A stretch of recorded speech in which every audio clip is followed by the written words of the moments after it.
स्थानीय सरकार एम लक्ष्मीकांत की पुस्तक पॉलिटिकल साइंस से ये चैप्टर लिया गया है, जिसमें पंचायती राज के टॉपिक पर आज हम बात करेंगे। चलिए शुरू करते हैं। भारत में पंचायती राज शब्द का अभिप्राय ग्रामीण स्थानीय स्वशासन पद्धति से है। यह भारत के सभी राज्यों में जमीनी स्तर पर लोकतंत्र के निर्माण हेतु राज्य विधानसभाओं द्वारा स्थापित किया गया है। इससे ग्रामीण विकास का दायित्व सौंपा गया है। 1992 के 73वें संविधान संशोधन अधिनियम द्वारा इसे संविधान में शामिल किया गया। पंचायती राज का विकास बलवंत राय मेहता समिति जनवरी 1957 में, भारत सरकार ने सामुदायिक विकास कार्यक्रम 1952 तथा राष्ट्रीय विस्तार सेवा 1953 द्वारा किए गए कार्यों की जांच और उनके बेहतर ढंग से कार्य करने के लिए उपाय सुझाने के लिए एक समिति का गठन किया। इस समिति के अध्यक्ष बलवंत राय मेहता थे। समिति ने नवंबर 1957 को अपनी रिपोर्ट सौंपी और लोकतांत्रिक विकेंद्रीकरण की योजना की सिफारिश की, जो कि अंतिम रूप से पंचायती राज के रूप में जाना गया। समिति द्वारा दी गई विशिष्ट सिफारिशें निम्नलिखित हैं। 3 स्तरीय पंचायती राज पद्धति की स्थापना, गांव स्तर पर ग्राम पंचायत, ब्लॉक स्तर पर पंचायत समिति और जिला स्तर पर जिला परिषद। ये तीनों स्तर आपस में प्रत्यक्ष चुनाव द्वारा गठन जुड़े होने चाहिए। ग्राम पंचायत की स्थापना प्रत्यक्ष रूप से चुने प्रतिनिधियों द्वारा होना चाहिए, जबकि पंचायत समिति और जिला परिषद का गठन अप्रत्यक्ष रूप से चुने सदस्यों द्वारा होनी चाहिए। सभी योजना और विकास के कार्य इन निकायों को सौंपे जाने चाहिए। पंचायत समिति को कार्यकारी निकाय तथा जिला परिषद को सलाहकारी निकाय, समन्वयकारी और पर्यवेक्षण निकाय होना चाहिए। जिला परिषद का अध्यक्ष जिलाधिकारी होता है। इन लोकतांत्रिक निकायों में शक्ति तथा उत्तरदायित्व का वास्तविक स्थानांतरण होना चाहिए। इन निकायों को पर्याप्त स्रोत मिलने चाहिए ताकि ये अपने कार्यों और जिम्मेदारियों को संपादित करने में समर्थ हो सके। भविष्य में अधिकारों के और अधिक प्रत्यायन के लिए एक पद्धति विकसित की जानी चाहिए। समिति की इन सिफारिशों को राष्ट्रीय विकास परिषद द्वारा जनवरी 1958 में स्वीकार किया गया। परिषद ने किसी विशिष्ट प्रणाली या नमूने पर जोर नहीं दिया और यह राज्यों पर छोड़ दिया ताकि वे अपनी स्थानीय स्थिति के अनुसार इन नमूनों को विकसित करें, किंतु बुनियादी सिद्धांत और मुख्य आधारभूत विशेषताएं पूरे देश में एक समान होनी चाहिए। राजस्थान देश का पहला राज्य था जहां पंचायती राज की स्थापना हुई। इस योजना का उद्घाटन 2 अक्टूबर 1959 को राजस्थान के नागौर जिले में तत्कालीन प्रधानमंत्री पंडित जवाहरलाल नेहरू द्वारा किया गया। इसके बाद आंध्र प्रदेश ने इस योजना को 1959 में लागू किया। इसके बाद अधिकांश राज्यों ने इस योजना को प्रारंभ किया। यद्यपि 1960 दशक के मध्य तक बहुत से राज्यों ने पंचायती राज संस्थाएं स्थापित की, फिर भी राज्यों की इन संस्थाओं में स्तरों की संख्या, समिति और परिषद की सापेक्ष स्थिति, उनका कार्यकाल, संगठन, कार्य, राजस्व और अन्य तरीकों में अंतर था। उदाहरण के लिए राजस्थान ने त्रिस्तरीय पंचायत पद्धति अपनाई, जबकि तमिलनाडु ने द्विस्तरीय पद्धति अपनाई। पश्चिम बंगाल ने 4 स्तरीय पद्धति अपनाई। इसके अलावा राजस्थान, आंध्र प्रदेश पद्धति में पंचायत समिति मजबूत थी क्योंकि नियोजन और विकास की इकाई ब्लॉक थी, जबकि महाराष्ट्र, गुजरात पद्धति में जिला परिषद शक्तिशाली थी क्योंकि योजना और विकास की इकाई जिला थी। कुछ राज्यों ने न्याय पंचायत की भी स्थापना की, जो छोटे दीवानी आपराधिक मामलों के लिए थी। अध्ययन दल तथा समितियां। सन 1960 में पंचायती राज व्यवस्था की कार्यप्रणाली के विविध पक्षों का अध्ययन करने के लिए अनेक अध्ययन दल, समितियां तथा कार्यदल नियुक्त किए जाते रहे हैं। इसका विवरण तालिका 38.1 में दिया जा रहा है। अशोक मेहता समिति। दिसंबर 1977 में जनता पार्टी की सरकार ने अशोक मेहता की अध्यक्षता में पंचायती राज संस्थाओं पर एक समिति को गठन किया। इसने अगस्त 1978 में अपनी रिपोर्ट सौंपी और देश में पतनोन्मुख पंचायती राज पद्धति को पुनर्जीवित और मजबूत करने हेतु 132 सिफारिशें की। इसकी मुख्य सिफारिशें इस प्रकार हैं। त्रिस्तरीय पंचायती राज पद्धति को द्विस्तरीय पद्धति में बदलना चाहिए। जिला परिषद जिला स्तर पर और उससे नीचे मंडल पंचायत में 15,000 से 20,000 जनसंख्या वाले गाँवों के समूह होने चाहिए। नंबर 1। नंबर 2, राज्य स्तर पर नीचे लोक निरीक्षण में विकेंद्रीकरण के लिए जिला ही प्रथम बिंदु होना चाहिए। नंबर 3, जिला परिषद कार्यकारी निकाय होना चाहिए और वह राज्य स्तर पर योजना और विकास के लिए जिम्मेदार बनाया जाए। नंबर 4, पंचायती चुनाव में सभी स्तर पर राजनीतिक पार्टियों की आधिकारिक भागीदारी हो। नंबर 5, अपने आर्थिक स्रोतों के लिए पंचायती राज संस्थाओं के पास कराधान की अनिवार्य शक्ति हो, जिससे वो टैक्स लगा सके।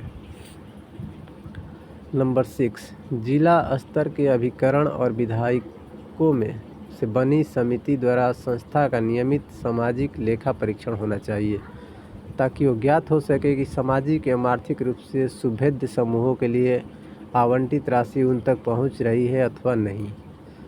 नंबर 7, राज्य सरकार द्वारा पंचायती राज संस्थाओं का अतिक्रमण नहीं किया जाना चाहिए। आवश्यक अधिक्रमण करने की दशा में अधिक्रमण के 6 महीने के भीतर चुनाव हो जाने चाहिए। नंबर 8, न्याय पंचायत को विकास पंचायत से अलग निकाय के रूप में रखा जाना चाहिए। एक योग्य न्यायाधीश द्वारा इनका सभापतित्व किया जाना चाहिए। नंबर 9, राज्य के मुख्य चुनाव अधिकारी द्वारा मुख्य चुनाव आयुक्त के परामर्श से पंचायती राज चुनाव कराए जाने चाहिए। नंबर 10, विकास के कार्य जिला परिषद को हस्तांतरित होने चाहिए और सभी विकास कर्मचारी उसके नियंत्रण और देखरेख में होने चाहिए। नंबर 11, पंचायती राज के समर्थन में लोगों को प्रेरित करने में स्वैच्छिक संगठनों की महत्वपूर्ण भूमिका होनी चाहिए। नंबर 12, पंचायती राज संस्थाओं के मामलों की देखरेख के लिए राज्य मंत्रिपरिषद में एक मंत्री की नियुक्ति होनी चाहिए। नंबर 13, इनकी संख्या के आधार पर अनुसूचित जाति और जनजाति के लिए स्थान आरक्षित होना चाहिए। नंबर 14, पंचायती राज संस्थाओं को संवैधानिक मान्यता दी जानी चाहिए। इससे उन्हें उपयुक्त हैसियत, पवित्रता एवं महत्ता के साथ ही सतत सक्रियता का आश्वासन मिलेगा। समिति का कार्यकाल पूरे होने से पूर्व जनता पार्टी सरकार के भंग होने के कारण केंद्रीय स्तर पर अशोक मेहता समिति की सिफारिशों पर कोई कार्रवाई नहीं की जा सकी। फिर भी 3 राज्य कर्नाटक, पश्चिम बंगाल और आंध्र प्रदेश ने अशोक मेहता समिति की सिफारिशों को ध्यान में रखकर पंचायती राज संस्थाओं के पुनरुद्धार के लिए कुछ कदम उठाए। GV राव समिति ग्रामीण विकास एवं गरीबी उन्मूलन कार्यक्रम की समीक्षा करने के लिए मौजूदा प्रशासनिक व्यवस्थाओं के लिए योजना आयोग द्वारा 1985 में GV राव की अध्यक्षता में एक समिति का गठन किया। इस समिति इस निष्कर्ष पर पहुंची कि विकास प्रक्रिया दफ्तरशाही युक्त होकर पंचायत राज से विच्छेदित हो गई है। विकास प्रशासन लोकतंत्रीकरण के विपरीत इसके नौकरशाहीकरण की इस प्रक्रिया के कारण पंचायती राज संस्थाएं कमज़ोर हो गई और परिणामस्वरूप इसे बिना जड़ की घास कहा गया। अतः समिति ने पंचायती राज पद्धति को मजबूत और पुनर्जीवित करने हेतु विभिन्न सिफारिशें की जो इस प्रकार थी। जिला स्तरीय निकाय अर्थात जिला परिषद को लोकतांत्रिक विकेंद्रीकरण में सर्वाधिक महत्वपूर्ण स्थान दिया जाना चाहिए। यह कहा गया कि नियोजन एवं विकास की उचित इकाई जिला है तथा जिला परिषद को उन सभी विकास कार्यक्रमों के प्रबंधन के लिए मुख्य निकाय बनाया जाना चाहिए जो उस स्तर पर संचालित किए जा सकते हैं। जिला एवं स्थानीय स्तर पर पंचायती राज संस्थाओं को विकास कार्यों के नियोजन, क्रियान्वयन एवं निगरानी में महत्वपूर्ण भूमिका प्रदान की जानी चाहिए। प्रभावी जिला नियोजन विकेंद्रीकरण के लिए राज्य स्तर के कुछ नियोजन कार्यों को जिला स्तर पर हस्तांतरित किया जाना चाहिए। एक जिला विकास आयुक्त के पद का सृजन किया जाना चाहिए। इसे जिला परिषद के मुख्य कार्यकारी अधिकारी के रूप में कार्य करना चाहिए तथा उससे जिला स्तर के सभी विकासों का प्रभारी होना चाहिए। पंचायती राज संस्थाओं में नियमित निर्वाचन होने चाहिए। यह पाया गया कि 11 राज्यों में एक अथवा अधिक स्तरों के लिए ये चुनाव समय से संपन्न नहीं कराए गए हैं। इस प्रकार समिति ने विकेंद्रीकृत क्षेत्रीय प्रशासन की अपनी योजना में पंचायती राज को स्थानीय आयोजन एवं विकास में प्रमुख भूमिका प्रदान की। यहाँ इसी बिंदु पर GV राव समिति रिपोर्ट 1986 प्रखंड स्तरीय आयोजन पर दांतवाला समिति 1978 तथा जिला आयोजना एवं हनुमंतराव समिति रिपोर्ट 1984 से अलग है। दोनों समितियों में यह सुझाया गया था कि मूलभूत विकेंद्रित आयोजन का कार्य जिला स्तर पर संपन्न किया जाना चाहिए। हनुमंतराव समिति ने जिला अधिकारी अथवा किसी मंत्री के अधीन अलग जिला योजना निकायों की वकालत की थी।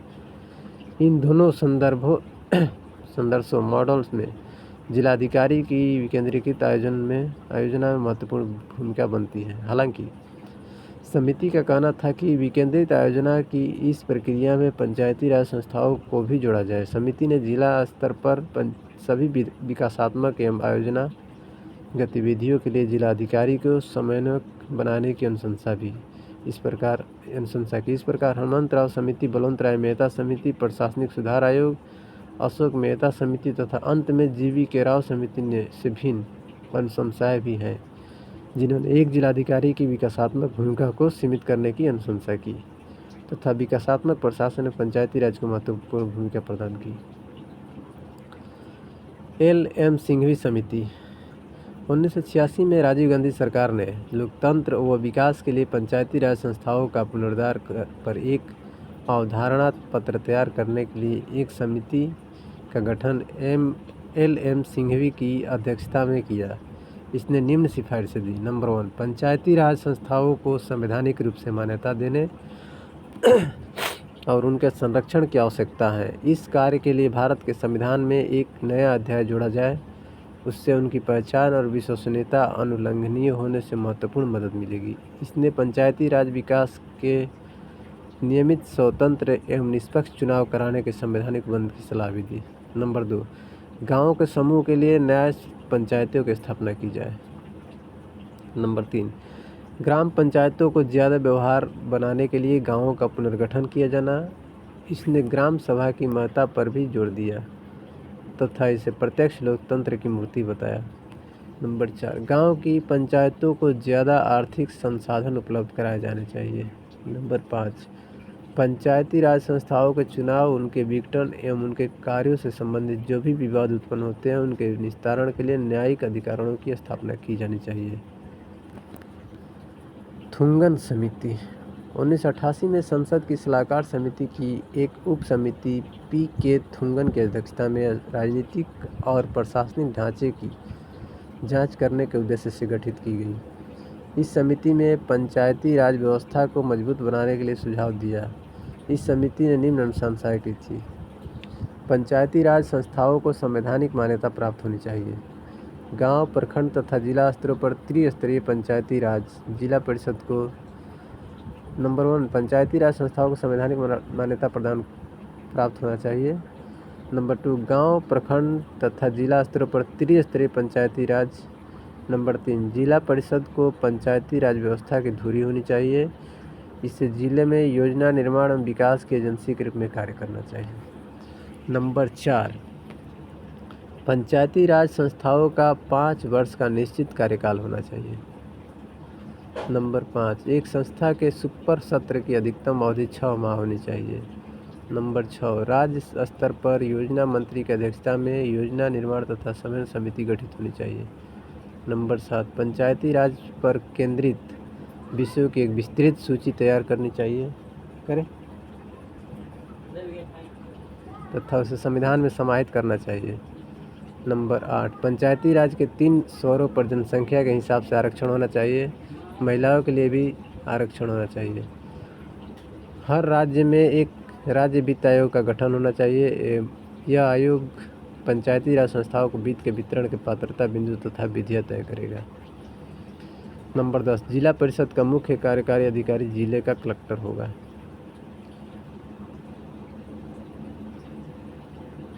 गाडगिल समिति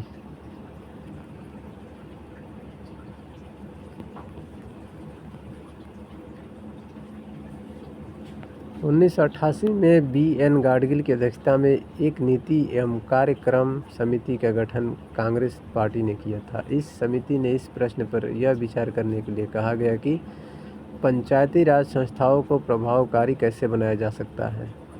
इस संदर्भ में समिति ने निम्न अनुशंसाएं की थी। पंचायती राज संस्थाओं को संवैधानिक दर्जा दिया जाए। नंबर 1।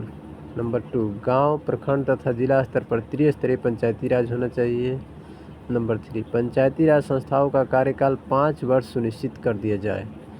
नंबर 4, पंचायत के सभी 3 स्तरों के सदस्यों का सीधा निर्वाचन होना चाहिए। नंबर 5, अनुसूचित जातियों, अनुसूचित जनजातियों के लिए आरक्षण होना चाहिए।